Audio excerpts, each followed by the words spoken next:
emerge from it a stronger and more secure nation.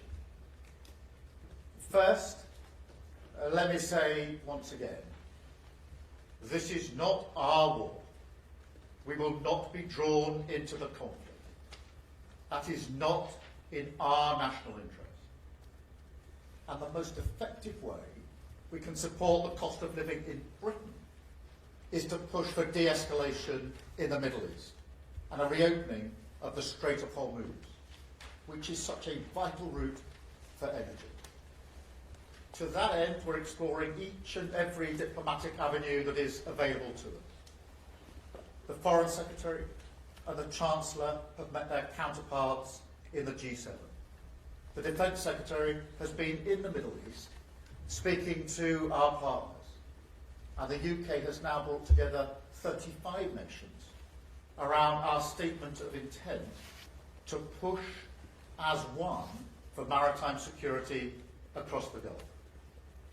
And today I can announce that later this week, the Foreign Secretary will host a meeting that brings those nations together for the first time, where we will assess all viable diplomatic and political measures that we can take to restore freedom of navigation, guarantee the safety of trapped ships and seafarers, and resume the movement of vital commodities.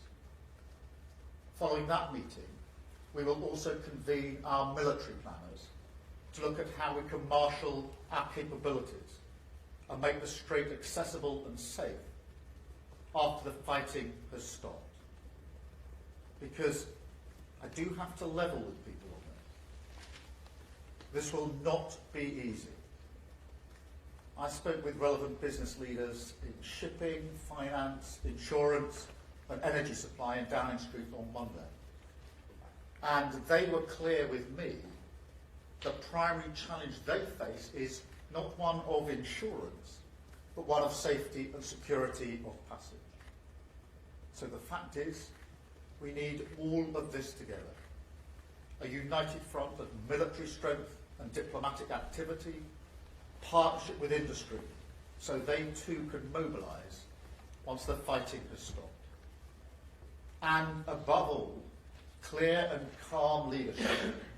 That is what this country is ready to provide. Because my guide from the start of this conflict has always been the British national interest. And freedom of navigation in the Middle East is in the British national interest. Let me turn now to the impact at home. Because I know that this is causing huge concern. People turn on their television, they look at their screens, they see explosions, infrastructure blown up, aggressive rhetoric. They worry that the UK will be dragged into this. We won't. But I also know that people have a deep sense that this will affect their family and their household. They can see it at the petrol pumps, and they worry about their energy bills. It is the job of government to meet these moments, not just with immediate action, but also with clarity about our direction. That's what I remember about the 1970s, when my family could not pay every bill. We struggled through the energy shocks and the price rises of that decade. But we always believed in the end that Britain would secure a better future for us. And I think that's what's been lacking in the crises of recent years.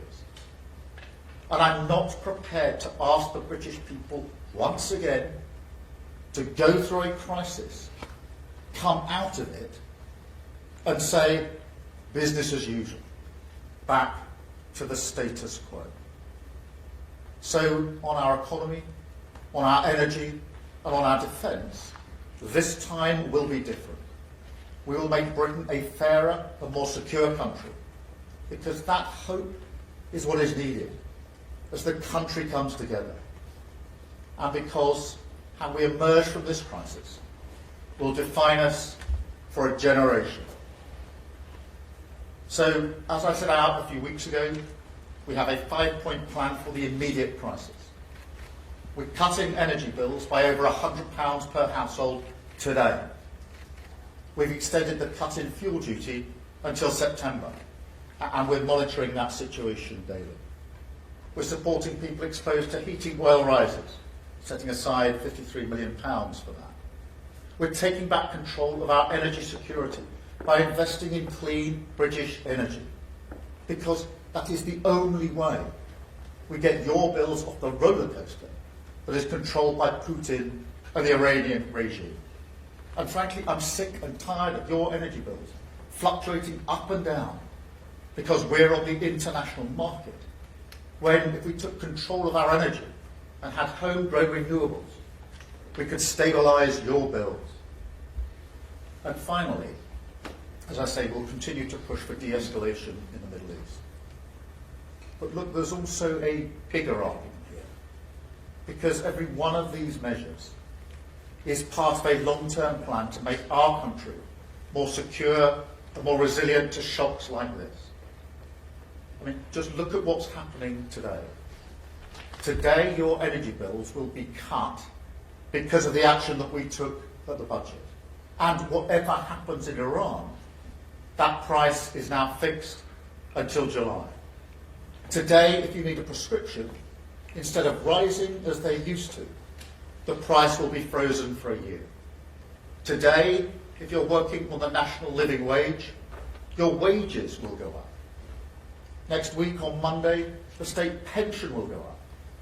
Next week, the two-child limit will be scrapped, lifting 450,000 children out of poverty, the vast majority from working households. And next week, the biggest strengthening of workers' rights in a generation will become law, a huge boost to the economic security of working people. Now, some people may say, this isn't new, this was already planned, to which I say, yes, that is my point. Everything I've done in politics, certainly since the Ukraine war in 2022, is a response to this new and dangerous world. We campaigned for a windfall tax on oil and gas companies, which we extended. We focused on the cost of living, and we acted at the budget. And we've always emphasised the need for clean British energy. And we've invested because we knew that making our country secure in this world was the ultimate test that we would face, and our ultimate responsibility to the British people. Now, it's not going to be easy, clearly.